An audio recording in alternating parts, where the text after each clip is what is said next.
Bakit po biglang-bigla topic po si Mark Villar ngayon? 'Di ba? Gusto po nilang palabasin na walang na-resolve si Mark Villar na, at hindi lang po isa yan. Basahin po natin. Ito po, si ano po to, yung binasa ko kanina, yan po ay nagngangalang The Pearl Lover. Yan, The Pearl Lover. Ito naman po si Wawain. Ayan. Si Wawain.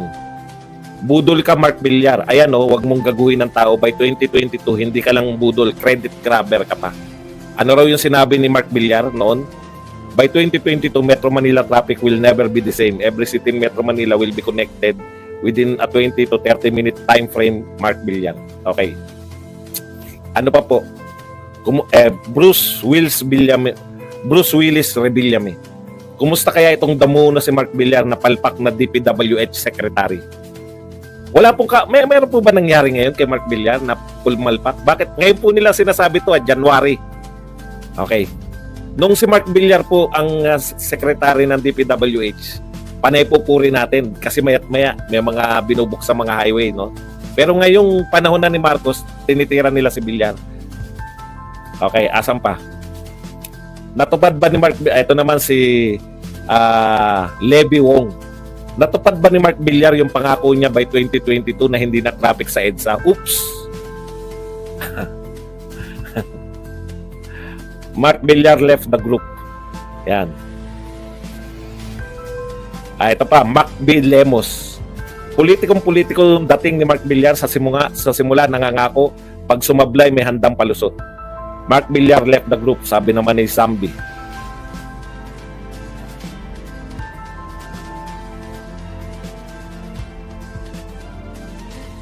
Saan si Mark Villar? Okay. Magugulat po kayo, no? Bakit po panay Mark Villar ngayong January 2024? Bakit niyo po hinahanap si Mark Villar? May traffic po ba? Traffic po ba sa EDSA ngayon? Okay, ito po mag-real token po tayo. Ako, ang tansya ko dyan, sinisira nila si Mark Villar kasi tagumpay po yung build.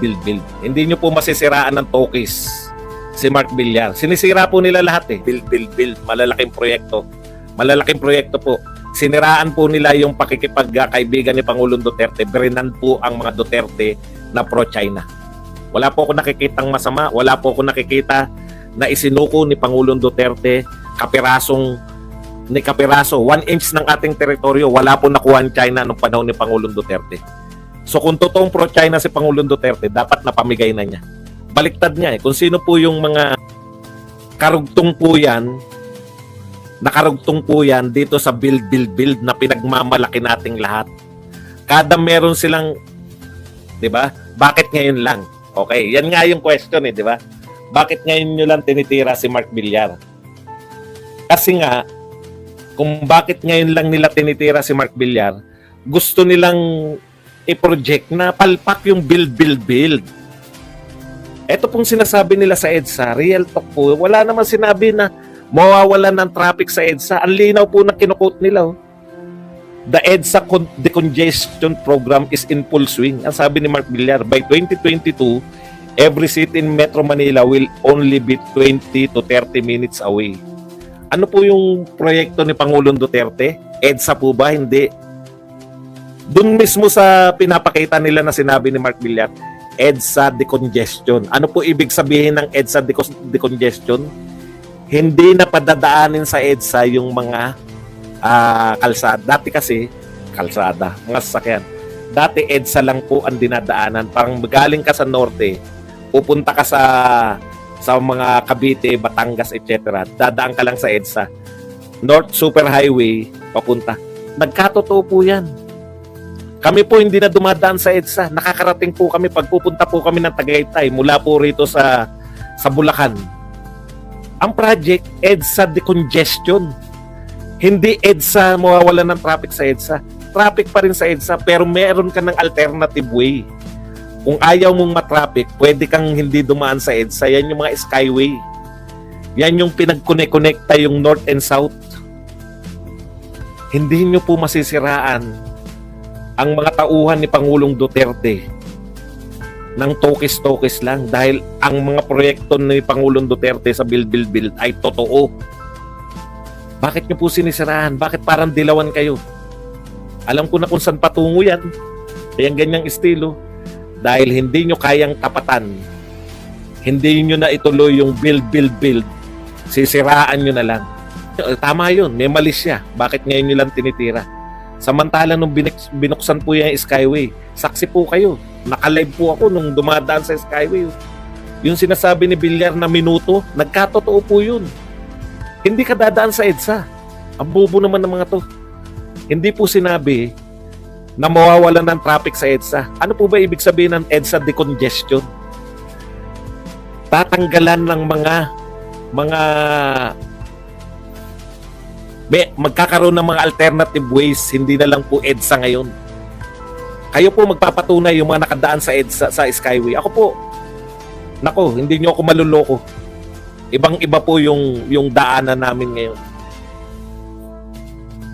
Hindi ka na pupunta ng Balintawak eh. Alam niyo po ba sa Balintawak, bottleneck po yan. No? Diyan po talaga yung papasokan ng Balintawak. Yan na yan lahat. Wala pong ibang daanan. Dahil po kala Duterte, pupunta ka ng Intramuros, may ibang way na. Pupunta ka ng North, ng South, may ibang way na. Grabe po.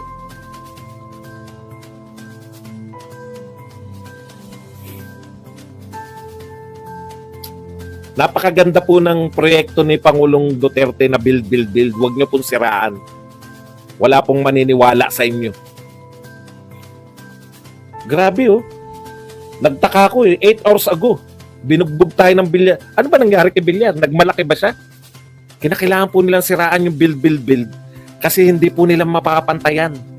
Hindi na po nila madudugtungan yung build. Siraan na lang. Di ba ganun si Cory? Wala kaming mapapatayo na katulad ng mga pinatayo ni Pangulong Marcos. Wala kaming magiging San Juanico Bridge. Wala kaming magiging cultural center. Wala kami lahat. Wala kaming mga dam na may papatayo. Siraan na lang namin.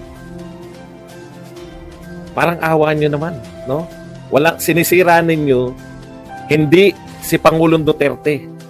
Natanim na sa utak namin, nasa puso na namin eh. Pinaka-popular na nagretirong presidente o natapos ang panunungkulan. Hindi nyo na po mabuburayat ang popularity. Hindi nyo po masisiraan. Inuunti-unti nyo lahat, oh. Lahat ng problema, tinuturo nyo kay Pangulong Duterte. Dilaw na dilaw po. Kayo po, dati kaming ka-unit team nyo, kayong Marcos administration, kung ang nag-handle sa mga PR nyo ngayon ay mga dilawan na, hindi po yan nanalo. Dekada kayo mismo, Pangulong Marcos, yung pamilya ninyo, dekadang siniraan ng mga dilawan, pero nakabalik kayo sa Malacanang. Ibig nyo sabihin, sisiraan nyo lang yung mga Duterte, hindi naman nanalo si Sara? Imposible. Nangyari na sa inyo yan.